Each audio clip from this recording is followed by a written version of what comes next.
40 বছর বয়সে আল্লাহ নবী সাল্লাল্লাহু আলাইহি ওয়াসাল্লাম যখন কালেমার দাওয়াত দিলেন, তো এই কুরাইশ বংশেই মক্কার জমিনেই প্রথম।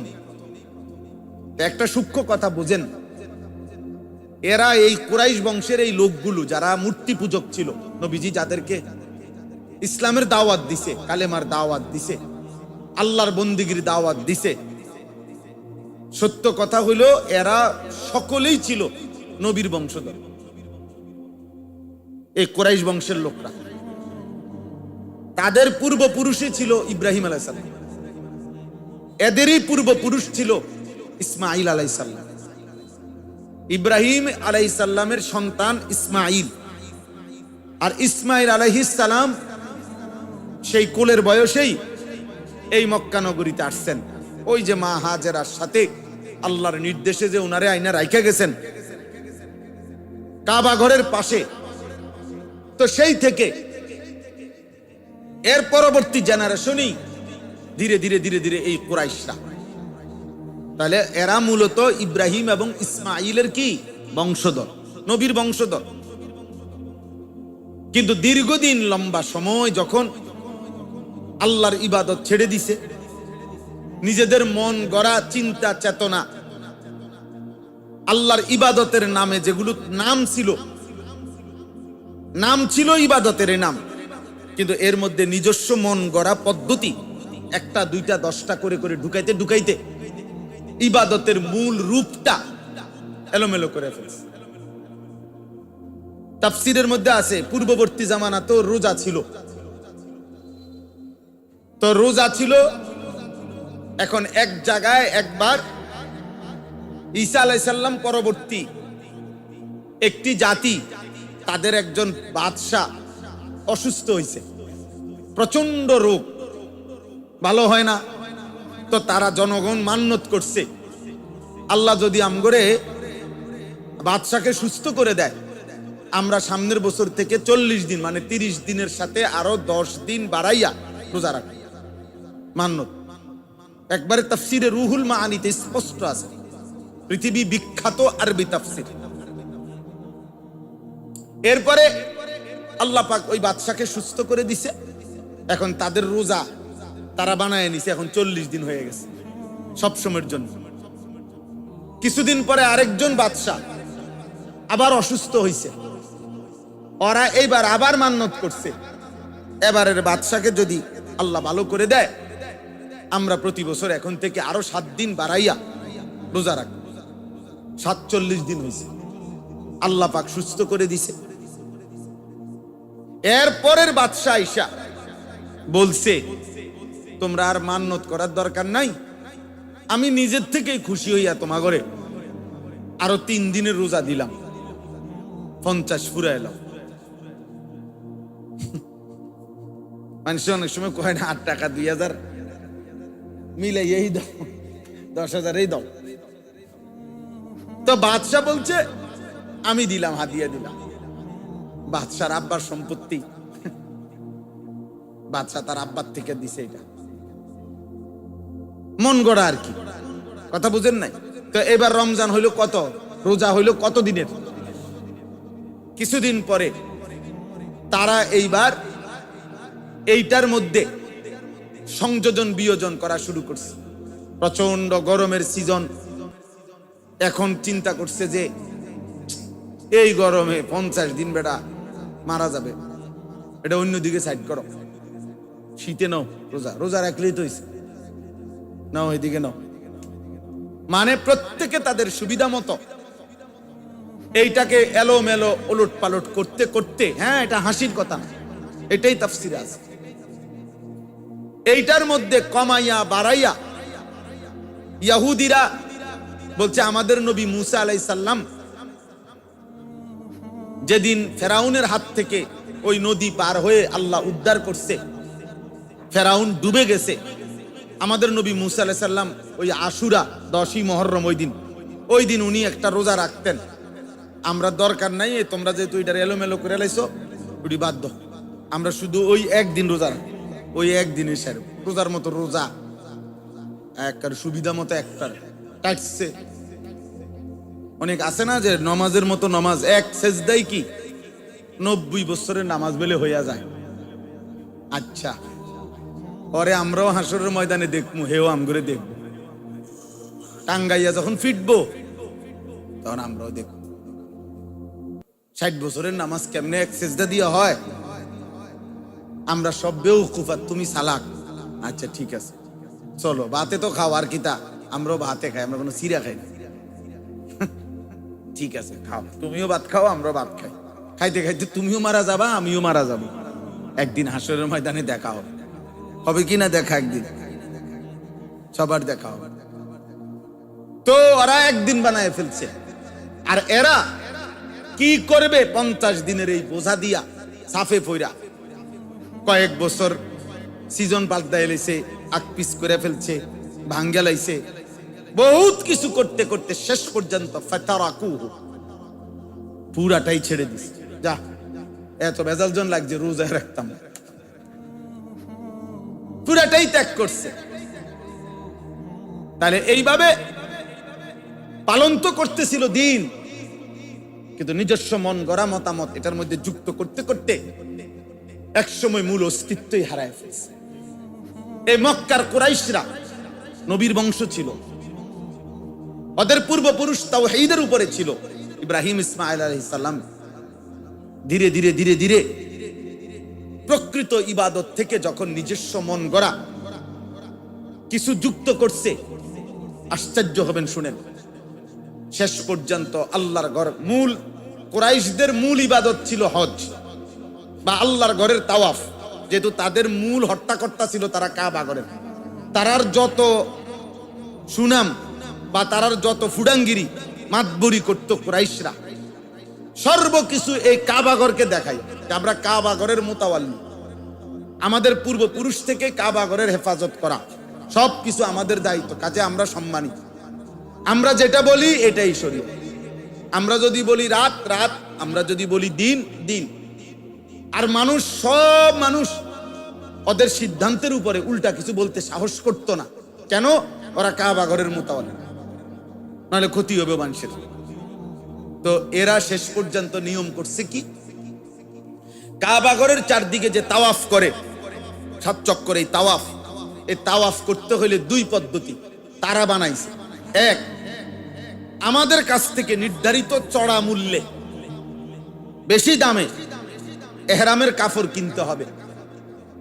যদি এটা কেউ কিনতে পারে তাহলে এটা পইরা কাবা ঘরের চারদিকে তাওয়াফ করতে পারবে। আর যদি কেউ এই কাপড় না কিনে, সামর্থ্যের কারণে না কিনুক, ইচ্ছা করে না কিনুক, তো নিজস্ব কাপড় দিয়ে তাওয়াফ করার সুযোগ নেই। তো কি করবে তাইলে? তারা উলঙ্গ তাওয়াফ করবে, এটাই নিয়ম। ফলে দেখা গেল অল্প কিছু মানুষ কুরাইশদের থেকে এই চড়া দামে, একটা জিনিসের দাম 5 টাকা, আপনি এটা কইতে আছেন 500 টাকা, আমার কুলাইতে হবে তো, এরকম আর কি, মানে অনেক ব্যবধান। শেষ পর্যন্ত অগণিত মানুষ ধীরে ধীরে ওই উলঙ্গ তাওয়াফ করতে করতে একটা পর্যায়ে আইসা প্রায় সবাই, অল্প কিছু ছাড়া বাকি সকলেই পুরুষ নারী বিবস্ত্র উলঙ্গ, নাউজুবিল্লাহ, তাওয়াফ করত। এবং ধীরে ধীরে মনে করেন 20, 50, 100 বছরের মাথা তাইসা এখন আর সবাই ভুলে গেছে, বরং এটা স্বাভাবিক। এই অসভ্যতাটা, এই উলঙ্গপনাটা, এই অশ্লীলতাটা হয়ে গেছে সবার কাছে সাধারণ গা সহা। এটা আর কোনো দোষ, ত্রুটি, আয়েব কারো কাছে আর মনে হচ্ছিল না। কোরআনুল কারীমের মধ্যে আছে, যখন আল্লাহর কোরআন নাজিল হলো, আল্লাহ তাআলা এবং তার নবী সাল্লাল্লাহু আলাইহি ওয়াসাল্লাম এই সুস্পষ্ট এই বিষয়টা নিষেধ করলেন যে এটা অশ্লীলতা, এটা অসভ্যতা। আল্লাহর ঘরের চারদিকে এরকম বিবস্ত্র উলঙ্গ তাওয়াফ করতে পারবে না, সুযোগ নাই। তখন মক্কার কুরাইশরা, নাউজুবিল্লাহ, ওরা উত্তর দিছে 2টা। তারা এই তাদের এই উলঙ্গ তাওয়াফ করার উপরে তারা 2টা যুক্তি দিছে। কোরআনুল কারীমে সেই 2 যুক্তি কাফেরদের আল্লাহ সরাসরি উল্লেখ করছে। উল্লেখ করে এরপরে আল্লাহ তাআলা তার বিরুদ্ধে আল্লাহ ভিন্ন কথা বলছেন। ওয়াল্লাযীনা ইযা ফাআলু ফাহিশাতান, এ আল্লাহ বলেন এই কাফেররা, কুরাইশরা যখন তারা নিজেদের এই অশ্লীল কাজটি করছে, মানে কাবা ঘরের চারদিকে বিবস্ত্র তাওয়াফ করছে, যখন তাদেরকে নিষেধ করা হলো, ক্বালু, তারা তখন বলল দুইটা কথা, ওয়াজাদনা আলাইহা আবাআনা। আল্লাহ দোহাই বাপ, নিজের জন্য বুঝতে দেখেন, শুনেন কি বলে দেখেন। কেউ কারো জন্য পৃথিবীতে আটকাবে না। আমার ভাত আমি আটকাইতে পারতেন না আপনি, আপনার ভাতও আমি আটকাইতে পারতাম না, কিন্তু আখিরাত নিয়ে ভাইবেন। ঠেলা ঠেলি, ধাক্কা ধাক্কি, দলাদলি কোনো কিছুই মূল উদ্দেশ্য না। খোদার কসম মূল উদ্দেশ্য না, মূল উদ্দেশ্য আখিরাত। মূল উদ্দেশ্য হাসরের ময়দানের মুক্তি। কে কার দলের লোক নিয়ে যাইতেছে গা, কে কার মুরিদ কমায়া ফেলতেছে, কে বাড়ায় ফেলতেছে ভক্ত, এগুলো কোনো বিষয় না। হাসরের ময়দানে অনুসারী দিয়ে মাপা হবে না, খোদার কসম নিজ নিজ আমল দিয়ে হিসাব হবে। কি বলেন, মিথ্যা বললাম? আরে মিয়া, খোদ আল্লাহর নবী সাল্লাল্লাহু আলাইহি সাল্লামকে আল্লাহ বলছে, আল্লাহর নবীকে বলছে, রাসূলকে বলছে আল্লাহ। কোরআন শরীফের আয়াত, কোনো ব্যাখ্যার দরকার নাই। সূরা নিসার মধ্যে আছে, আল্লাহ তাআলা আমাদের নবীকে বলছে, ফাকাতিল ফি সাবিলিল্লাহ লা তুকাল্লাফু ইল্লা নাফসাকা। কোরআন শরীফের আয়াত, কোরআনের আয়াত। আল্লাহ বলে, বন্ধু ময়দানে যদি আল্লাহর পথে আপনার সাথে কেউ না থাকে, আপনি একাই লড়াই করেন, একাই। লা তুকাল্লাফু ইল্লা নাফসাকা। কেন? কারণ মনে রাখবেন, শেষ পর্যন্ত পৃথিবীর কারো মানুষের জবাবদিহিতা যদি আপনাকে করতে নাও হয়, আপনি কিন্তু আপনার নিজের ব্যাপারে আদিষ্ট। আপনার প্রশ্নের জবাব, আপনার হিসাব আখিরাতে আপনাকে দিতে হবে। কোরআন শরীফের আয়াত, লা তুকাল্লাফু ইল্লা নাফসাক। শেষ পর্যন্ত আপনি আপনার হিসাব, আপনার মুকাল্লাফাত। কেউ না থাকলে আপনি একাই দিন আল্লাহর পথে থাকবেন, একাই। রাসূলুল্লাহ সাল্লাল্লাহু আলাইহি সাল্লামের সাহাবী হুযায়ফা রাদিয়াল্লাহু তাআলা আনহু জিজ্ঞেস করছিলেন, ইয়া রাসূলুল্লাহ, কোন চলার পথে কখনো এমন হয় যে আমার সাথে আর আল্লাহর পথে, ঈমান ইসলামের পথে চলতে গিয়ে আর কেউ নাই, আমি একা হয়ে গেলাম, আমি তখন কি করব? নবীজি বলছে, ফাতাজিল তিলকাল ফিরাকা কুল্লাহা। সব মতবাদ ছেড়ে দাও, সব দল ছেড়ে দাও। এরপরে ওয়ালাউ আন তাআদ্দা আলা আসলি শাজারাতিন হাত্তা ইউদরিকাকাল মাউত ওয়া আনতা আলা যালিক। প্রয়োজনে নবীজি বলেন, মৃত্যু আসা পর্যন্ত তুমি একাই গাছের গোড়ালি, শিকড় কামড়াইয়া, মাড়ির দাঁত দিয়া কামড়াইয়া একাই আল্লাহ দ্বীনের উপরে পড়ে থাকবে। ওয়ালাউ আন তাআদ্দা বিআসলি শাজারা হাত্তা ইউদরিকাকাল মাউত। মৃত্যু আসা পর্যন্ত, মৃত্যু আসা পর্যন্ত। বারবার বলি বাপ, বারবার। আজ 21 বছরে আমি কোনোদিন আপনাদের কাউকে আমার নিজস্ব কোনো মতবাদের উপরে দাওয়াত দেই নাই, কোনোদিনও না। আমি কাউকে কোনোদিন বলি নাই যে আপনি আমার দলভুক্ত না। আমার আবার কিসের দল? আমার আবার দল কি? আমার আবার তরিকা কি? আমার আবার কি তরিকা?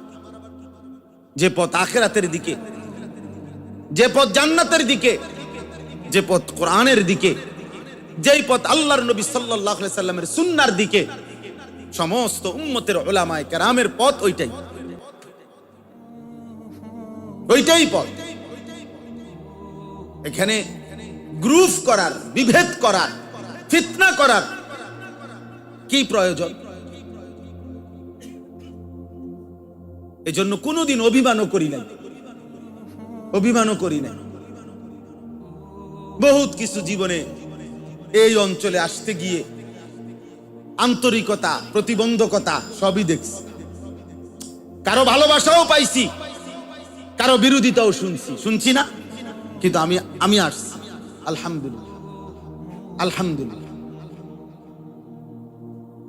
কোনো অসুবিধা হয় নাই, কারো প্রতি অভিমান নাই। গাড়ির সামনের গ্লাসটা ভাঙ্গা চুরমার করে ফেলছে, মনে নাই, আমি তবু আসছি। এবং যদি মালিক হায়াত দেয় তো আসতেই থাকবো ইনশাআল্লাহ, আসতেই থাকবো।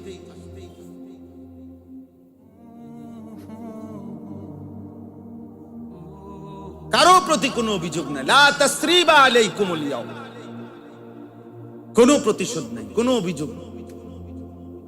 কে ভাবছে এখানে একটা মাদ্রাসা হবে? বলেন, কে ভাবছে?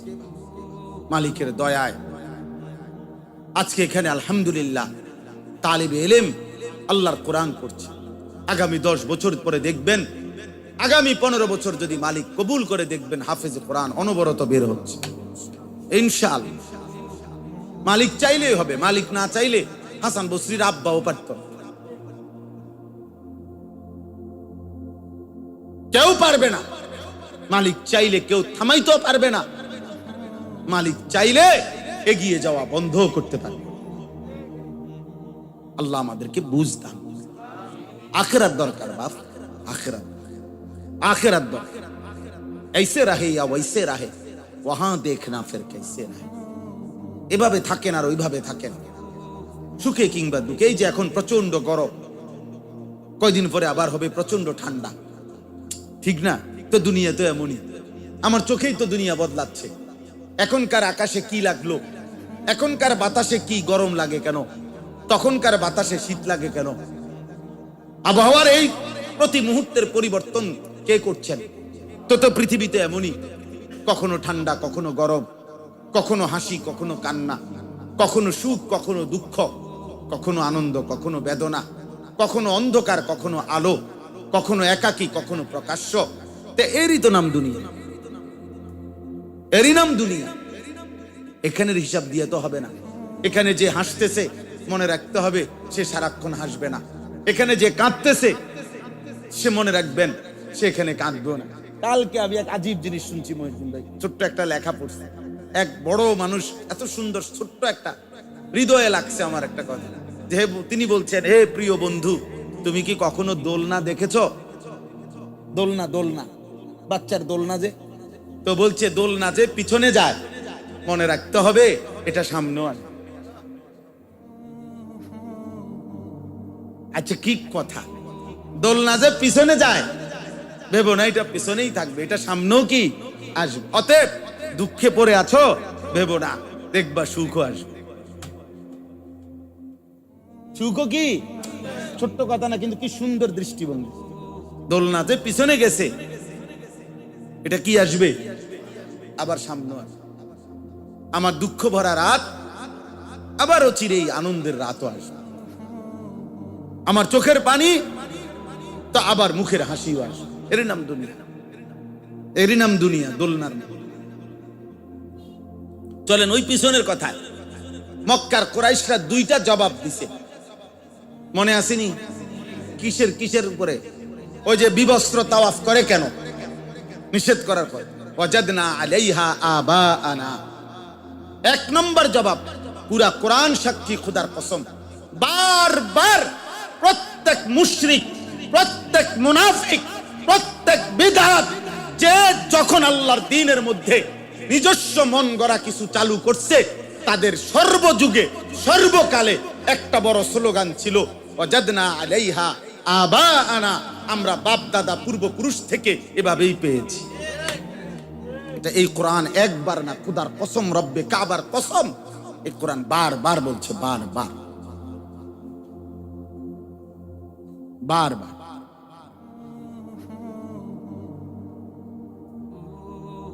وَإِذْ قَالَ إِبْرَاهِيمُ لِقَوْمِهِ وَأَبِيهِ مَا هَذِهِ التَّمَاثِيلُ الَّتِي أَنْتُمْ لَهَا عَاكِفُونَ।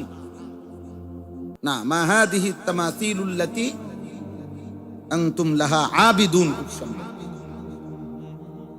ইব্রাহিম আলাইহিস সালাম তার কওম এবং তার বাবা সবাইকে জিজ্ঞেস করেছে, এই পাথরের মূর্তির পূজা আপনারা কেন করেন? একই উত্তর দিছে, ক্বালু ওয়াজাদনা আলাইহা আবা, আমরা বাপ দাদা থেকে এটা পেয়ে আসছি। এই হলো 1 নম্বর যুক্তি। আচ্ছা, এরপরের যুক্তি শুনেন। এটা তো বলছে কত বড় জঘন্য কথা ওরা বলছে কুরাইশ। এ তো কোরআন শরীফের আয়াত, এখানে ব্যাখ্যার কিছু নাই। কোরআনের আয়াত বানানোর কিছু আছে? কোনো কথা বলেন না কেন? আমার থেকে কোনো কিছু বলার আছে এখানে কিছু? এরপরের শব্দ হলো আল্লাহ তাআলা বলে, এরা বলল দ্বিতীয় কথা, আল্লাহু আমারানা বিহা, নাউযুবিল্লাহ। কোরআনে আল্লাহ বলতেছে, মক্কার কুরাইশরা বলল, মুহাম্মদ এই যে উলঙ্গ তাওয়াফ করা, এইটা আমরা বাপ দাদার আমল থেকে পেয়ে আসছি। 1, 2, আমাদের পূর্বপুরুষ বাপ দাদাদেরকে এভাবে উলঙ্গ তাওয়াফ করতে স্বয়ং আল্লাহ আদেশ করছে।